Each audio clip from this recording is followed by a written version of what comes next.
Hello Commanders, Commander Plater here, back with another Elite Dangerous video, and today we are taking a look at the details front-end developments have cleared up around Elite Dangerous Odyssey and what the return of Galnet actually means. Before we go any further, please make sure that you like and subscribe for more Elite Dangerous news coming soon. Now, let's begin with the return of Galnet, which is the start of a multi-arc narrative that's going to be made up of Galnet, community goals, bonus and seasonal events, a narrative that's going to be extending into 2022. That's right, that's 2 years of storyline. Narrative events are going to be interlinked with the release of Odyssey, and there's going to be a potential to change the diplomatic landscape of the galaxy as we know it. Now, that last part does sound very similar to the way interstellar initiatives were pitched to players, so pinch of salt maybe. According to Frontier, there will be something for everyone, regardless of what type of gameplay you're engaged in. So, could this be the start of something new and exciting? Well, I certainly hope so, and should be some much needed background narrative for Elite Dangerous. Expectations should also be tempered as usual, as the higher the hype, the bigger the disappointment. As everyone knows by now, I am a firm believer in judging something once you've experienced it, and try not to get too disappointed, too worried or too worked up before you actually get your hands on it. Now, talking of hype, FDev have also cleared up some details regarding a few features of Odyssey in a frequently asked questions format, so let's have a quick run through, and I'm also going to be giving my opinions and first immediate thoughts as we go through on each question. Question number 1. I've heard the term organics used in relation to Odyssey. Does this mean we'll see life beyond just plants? The answer of which is, the thin atmospheres we're unlocking in Elite Dangerous Odyssey are inhospitable environments, incapable of supporting human or typical animal life. That being said, the array of organics discoverable in-game extends beyond the traditional plant life or flora.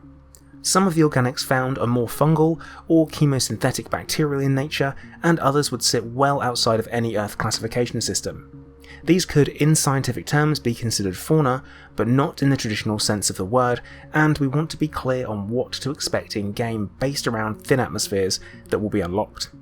In summary, we use the term organics because it is a more representative and accurate term for what commanders may discover. So basically this means we're not going to be seeing macro-scale fauna like Earth animals, no space dogs or space cats, and certainly no space elephants. The reasoning being for the atmosphere being unable to support them, which does kind of make sense from a scientific point of view. Question number 2. How many different organics are present in Odyssey? The answer is, there will be a variety of organics available to discover in Odyssey, with a large number of core species and further variants and subspecies planned for day 1. The generation of these will take into account numerous factors, including the compositional makeup of the planet and the atmosphere, along with their geographical placement on that body. As answers go, this is fairly vague, but the mention of day 1 gives a hint towards more stuff being added in later on. Also, this says to me there's going to be a decent chance that you will encounter the same life forms across different planets, and certainly there's an element of procedural generation. Question number 3. Will Odyssey's planetary improvements be applied to existing landable planets without atmospheres? The answer is yes. The improvements to Odyssey's planetary tech will be applied to our entire galaxy simulation, so planets without an atmosphere will be more breathtaking than ever.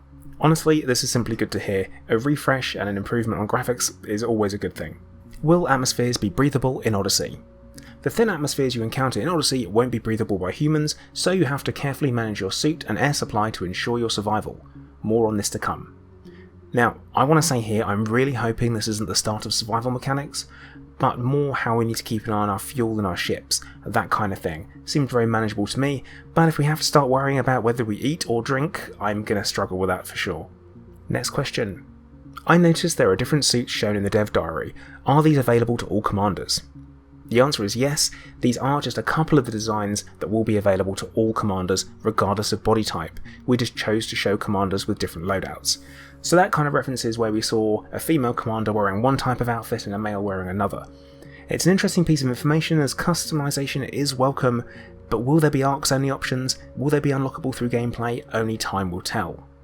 Now the next question is, how many suits will there be? And FDev say, we can't share the exact number just yet, we can confirm there will be a variety of suits in Elite Dangerous Odyssey.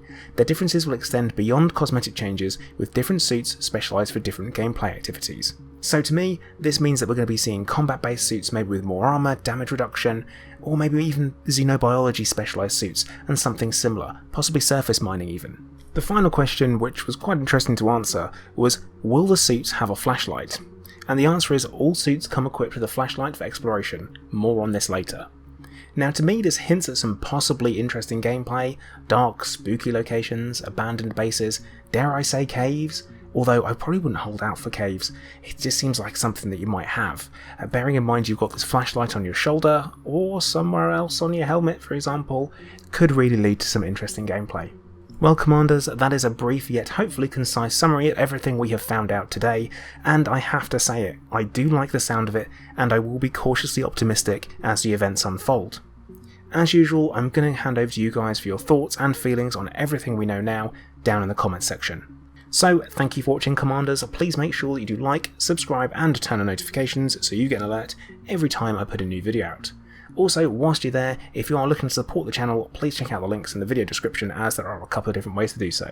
But once again, thank you for watching. Commander Plater, out.